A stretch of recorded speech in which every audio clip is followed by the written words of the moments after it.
Hi guys. Sorry, I'm probably going to be eating some of this commentary. Having some delightful supper and a root beer milkshake. But this... Oopsie, I keep clicking the wrong one. There we go. We're going to do that thing I talked about in the last video about my perspective. And we're just going to look at my perspective. Just my perspective. So, and we're going to see what I see and see how I prepare for it. And this game, I think I do a pretty good job of preparing for what he throws at me. God, that milkshake is so good. Whatever. You guys don't care about my milkshake. Do you? Oh, dang it. I'm trying to eat and do a comment. That's not good. That is not good. Some good stuff, though. Do send out that drone scout. Check my player cam. Yes, I'm usually at my hatchery for the start game, as long with every other Zerg, unless they hotkey it and do it from there, but...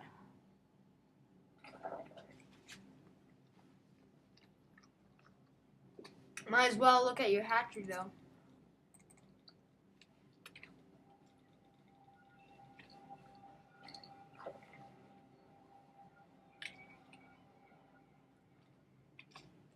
And I do open with a 14 hatch, so 14 hatch, 14 pool.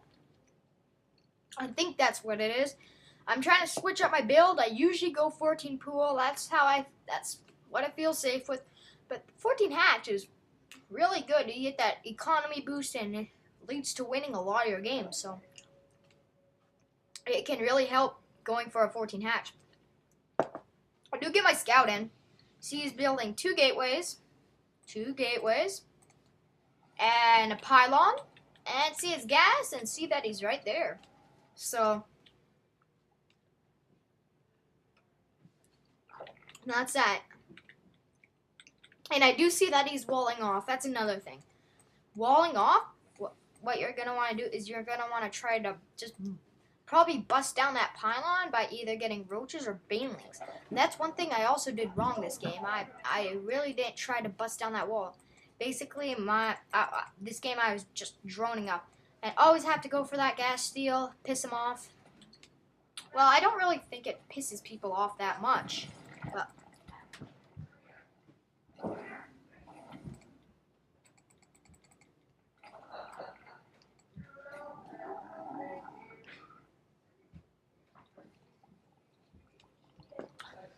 sorry, that milkshake is delightful, and I'm trying to survive it.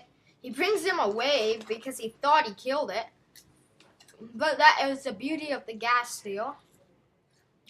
And I do notice that he has a zealot, so I do pump out some zerglings just to fend off that early zealot push that might be coming, but he did end up having more zealots than I officially thought would be coming, so, but yet he's, because I prepared, he didn't really do much damage with his attacks because I prepared. That's something I think I did really good this game, is prepare. And there is a lone drone.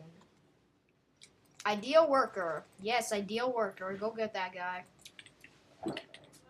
But so this is all we know. We know he has two gateways. And basically that tells me early pressure. He is definitely going for early pressure because he's getting two gateways, not a gateway cybernetics core. If it was a gateway cybernetics core, I would probably make less zerglings than this, and that is all that's needed for a gateway cybernetic core. But he put two gateways down. That's why I got a lot more than. I like to stick with 4 zerglings at the beginning, but I got a lot more because I saw those two gateways. That is the importance of scouting, and everyone knows that scouting is important, and here it is. He sends a stalker and a couple zealots to make a push. And instantly, let's go to the production tab. Hopefully you guys don't see his. I instantly get tons of zerglings, which is actually overcompensating a little bit. And I should have, and Yes, this is kind of the right thing, I guess. I'm trying to focus my best on destroying these guys. I gotta do what I can, but some Zerglings do come out, and he does kill an Overlord. All he's really doing with this attack, all he's doing is just killing my units. And Zerglings, 50 bucks per two. I mean, 50 minerals per two. That's not a big gain for losing all of his Protoss units, which are 100 minerals per unit. And so he actually lost that battle, even though he kind of feels that he did damage. Do get the surround there. And then, right after that attack, just start droning up. I don't even care about a counterattack. Just drone up, saturate these, and then go for another expansion. That's how Zerg has to be played. Let me eat some fries here. They're good. I do believe, yeah, moving my Zerglings, having fun. But I do believe I start to move my Overlord in to scout to see how much gateways, or if he has robotics, tech, or stargates. And so I could have to prepare for that. And let's go to my player cam. And yes, I am moving my Overlord in. And after that, head back to my hatchery. And start to prepare more for his attacks. So I'm having a cheeseburger right now. And it's tasty. And this is what I see. I see robotics bay, robotics facility.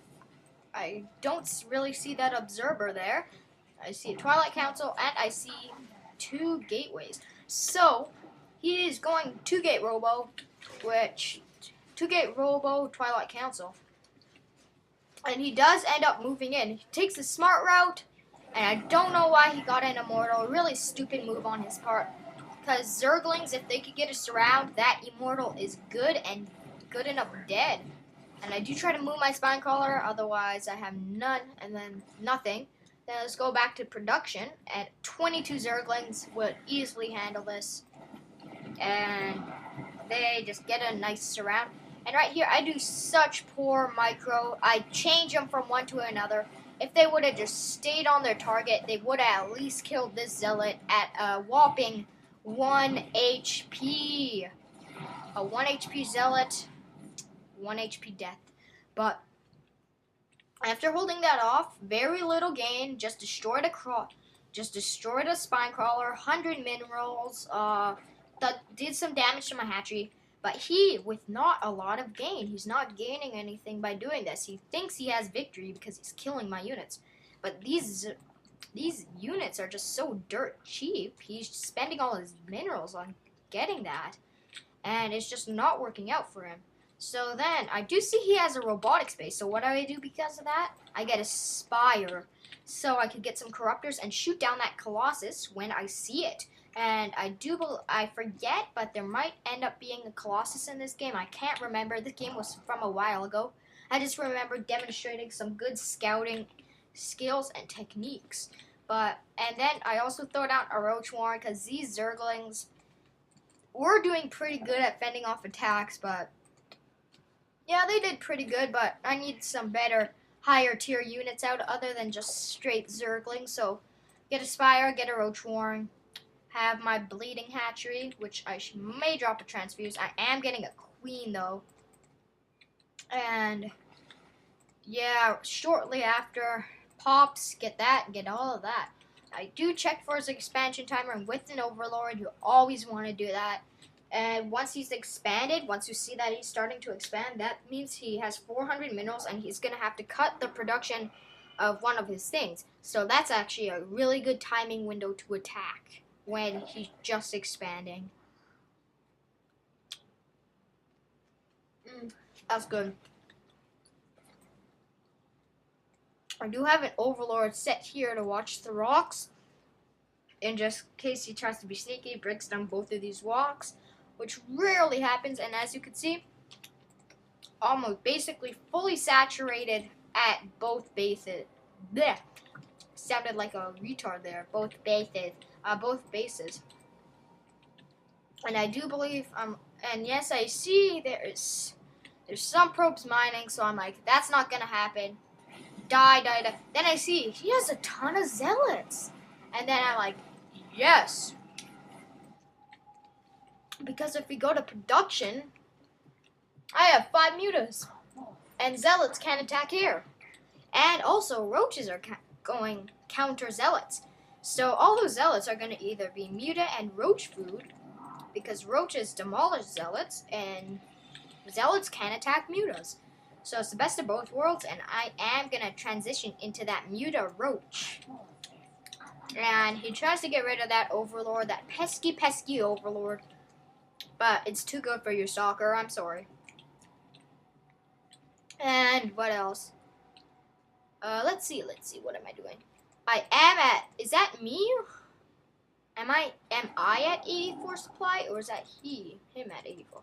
No, it's definitely me. I have the minerals to do it, and one thing I did wrong, I should be expanding right now.